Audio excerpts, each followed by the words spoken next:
કેમ છો દોસ્તો? આજે આપણે ધોરણ 5ના પર્યાવરણ વિષયની જે દ્વિતીય સત્રાંત પરીક્ષા 2024 લેવાવાની છે, તારીખ 6/4/2024ને શનિવારના રોજ તેનું જે મોસ્ટ આઈએમપી પ્રશ્નપત્ર છે તેનું સંપૂર્ણ સોલ્યુશન આપણે આ વિડીયોમાં જોવાના છે, જેનો સમય છે સવારે 8 થી 10 અને કુલ 40 ગુણનું પ્રશ્નપત્ર રહેશે.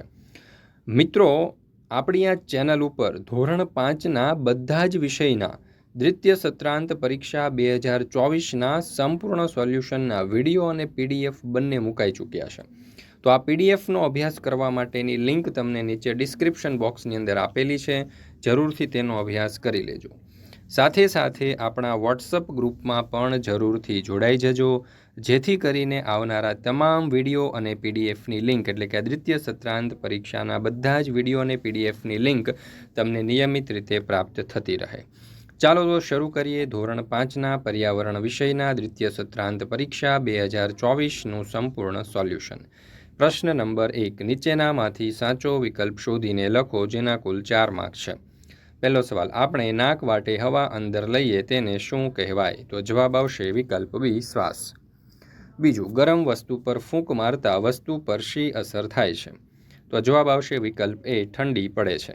ત્રીજું, મોંથી ફૂંક મારીને આપણે સંગીતનું કયું સાધન વગાડી શકીએ છીએ? તો જવાબ આવશે વિકલ્પ બી, વાંસળી. ચોથું, સામાન્ય સ્થિતિમાં તંદુરસ્ત વ્યક્તિના હૃદયના ધબકારા દર મિનિટે કેટલા હોય છે? તો જવાબ આવશે વિકલ્પ ડી, 72 થી 75. પ્રશ્ન નંબર 2. નીચેના પ્રશ્નોના ટૂંકમાં ઉત્તર આપો, જેના કુલ 4 માર્ક છે. એમાં પહેલું, તમારા ઘરમાં અનાજ અને કઠોળનું જીવજંતુઓથી રક્ષણ કરવા શું કરશો? તો જવાબ આવશે લાકડાની પેટીમાં જુદા જુદા ખાનામાં જુદા જુદા બીજ સાથે કડવા લીમડાના સૂકા પાંદડા મૂકીને બીજને જીવજંતુથી રક્ષણ મળે છે. બીજો સવાલ, ઊંધિયા જેવું શાક તમારે ત્યાં બનાવવામાં આવે તેમાં કયા કયા શાકભાજીનો ઉપયોગ થાય છે? ઊંધિયું બનાવવા બટાકા, શક્કરિયા, રવૈયા, રતાળુ, વાલોર, પાપડી, વટાણા, તુવેર, મરચાં, ટામેટાં, લીંબુ, કોથમીર, મેથી, જામફળ વગેરે શાકભાજીનો ઉપયોગ થાય છે. પ્રશ્ન નંબર 3. નીચેના પ્રશ્નોના જવાબ એક વાક્યમાં આપો, જેના કુલ 4 માર્ક છે. પહેલો સવાલ, જોડિયા બાળકો એટલે શું? માતાની કુખે એક જ સમયે 2 બાળકો સાથે જન્મે તેને જોડિયા બાળકો કહેવાય. બીજું, 1 થી 5 વર્ષના બાળકને કયા રોગની રસી પીવડાવવામાં આવે છે? તો જવાબ આવશે પોલિયાની. ત્રીજું, જે લોકો સાંભળી શકતા નથી તે કાનમાં શું રાખે છે? તો જે લોકો સાંભળી શકતા નથી તે કાનમાં સાંભળવા માટેનું મશીન રાખે છે. ચોથો સવાલ, માસિયાઈ બહેન કોને કહેવાય? માસીની છોકરીને માસિયાઈ બહેન કહેવાય. પ્રશ્ન નંબર 4. નીચેના પ્રશ્નોના જવાબ એક વાક્યમાં લખો, જેના કુલ 4 માર્ક છે. એમાં પહેલો સવાલ, ગુજરાત રાજ્યમાં કુલ કેટલા જિલ્લા છે? તો જવાબ આવશે 33. બીજું, ગુજરાત રાજ્યમાં વિસ્તારની દ્રષ્ટિએ સૌથી નાનો જિલ્લો કયો છે? તો જવાબ આવશે ડાંગ. ત્રીજું, ગુજરાત રાજ્ય ભારતના કયા ભાગમાં આવેલું છે? તો જવાબ આવશે પશ્ચિમ. ચોથું, ગુજરાતની મુખ્ય 3 નદીઓ કઈ કઈ છે? તો બનાસ, સરસ્વતી અને રૂપેણ. પ્રશ્ન નંબર 5. નીચેના પ્રશ્નોના જવાબ ટૂંકમાં આપો, જેના કુલ 4 માર્ક છે. એમાં પહેલું, ખેડી ગામના બાળકો શું શું શીખતા હતા? તો વડીલો જોડે કામ કરતા કરતા બાળકો તેમની પાસેથી નૃત્ય કરતા, વાંસળી અને ઢોલ વગાડતા, માટીના અને વાંસના ઘડા બનાવતા, પક્ષીઓને ઓળખતા અને તેમના અવાજની નકલ કરવાનું શીખતા હતા. બીજું, તમારા ગામમાં ખેતી માટે સિંચાઈ કેવી રીતે થાય છે? તો અમારા ગામમાંથી એક નહેર પસાર થાય છે. મોટાભાગના ખેડૂતો આ નહેરના પાણીનો સિંચાઈ તરીકે ઉપયોગ કરે છે. આ ઉપરાંત કૂવા, તળાવ, બોર અને ખેત તલાવડીનો ઉપયોગ પણ ખેતી માટે થાય છે. નીચેના વિધાનોમાંથી સાચા વિધાન સામે ખરાની અને ખોટા વિધાન સામે ખોટાની નિશાની કરો, જેના કુલ 4 માર્ક છે. પહેલું, અનુજનું ખેડી ગામ નદી કિનારે આવેલું હતું. તો જવાબ આવશે સાચું. બીજું, નદીમાં પૂર આવવાથી ખેડી ગામ ખાલી કરવામાં આવ્યું. તો જવાબ આવશે ખોટું. ત્રીજું, ખેડી ગામના વડીલો બાળકોને નૃત્ય અને ઢોલ વગાડતા શીખવતા હતા. તો જવાબ આવશે સાચું. ચોથું, મુંબઈમાં અનુજે નવું મકાન ખરીદી લીધું હતું. તો જવાબ આવશે ખોટું. પ્રશ્ન નંબર 6. નીચે આપેલી ખાલી જગ્યા પૂરો, જેના કુલ 4 માર્ક છે. પહેલું, નદીમાં આવતા પાણીના ઘસમસતા પ્રવાહને ખાલી જગ્યા કહે છે. તો જવાબ આવશે પૂર. બીજું, સૂર્યમણિ દર રવિવારે બાળકોને ખાલી જગ્યામાં લઈ જાય છે. તો જવાબ આવશે જંગલ. ત્રીજું, ધનુના સંબંધીઓ ખાલી જગ્યામાં બેસી તેના ઘરે આવ્યા. તો બળદગાડામાં. ચોથું, સૂર્યમણિના માતા ખાલી જગ્યામાંથી ટોપલી બનાવતી હતી. તો જવાબ આવશે નીચે પડેલા પાંદડા.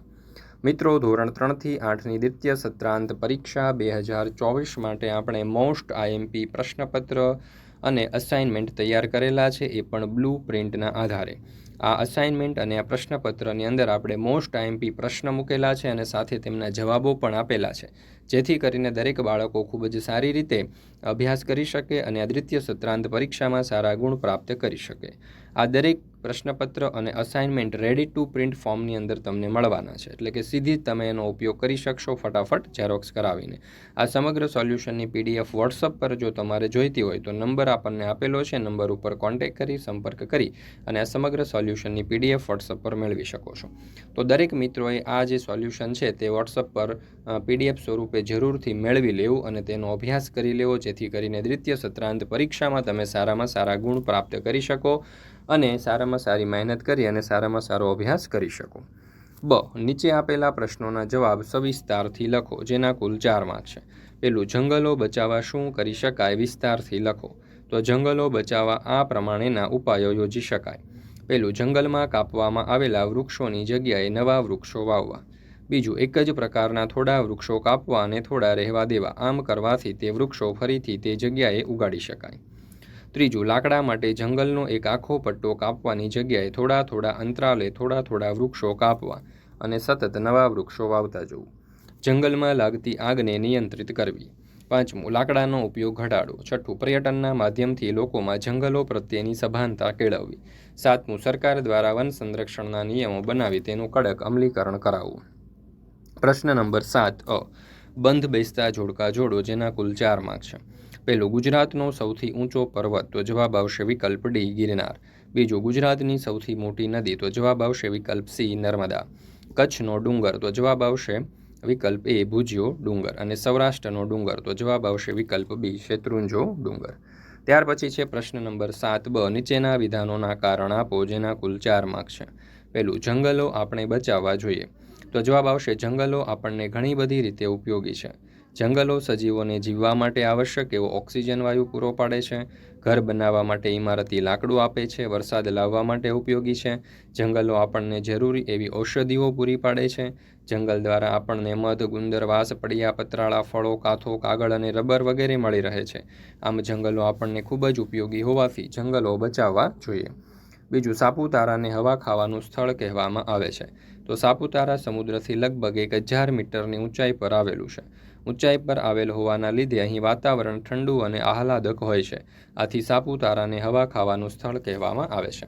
મિત્રો, આપણી આ ચેનલ ઉપર ધોરણ 5ના બધા જ વિષયના મોસ્ટ આઈએમપી પ્રશ્નપત્ર અને અસાઇનમેન્ટના સંપૂર્ણ સોલ્યુશનના વિડીયો અને PDF બંને મુકાઈ ચૂક્યા છે, જે તમારી દ્વિતીય સત્રાંત પરીક્ષા માટે ખૂબ જ ઉપયોગી છે. તો દરેક વિદ્યાર્થીઓએ આ અસાઇનમેન્ટ અને આ પ્રશ્નપત્ર જે છે તેમની PDF અવશ્ય મેળવી લેવી અને તેનો અભ્યાસ કરી લેવો, જેથી કરીને દ્વિતીય સત્રાંત પરીક્ષામાં સારામાં સારા માર્ક્સ તમે પ્રાપ્ત કરી શકો. જો આ વિડીયો પસંદ આવ્યો હોય તો લાઇક કરવાનું, તમારા મિત્રો સાથે શેર કરવાનું અને સરસ મજાની કોમેન્ટ આપવાનું ભૂલશો નહીં.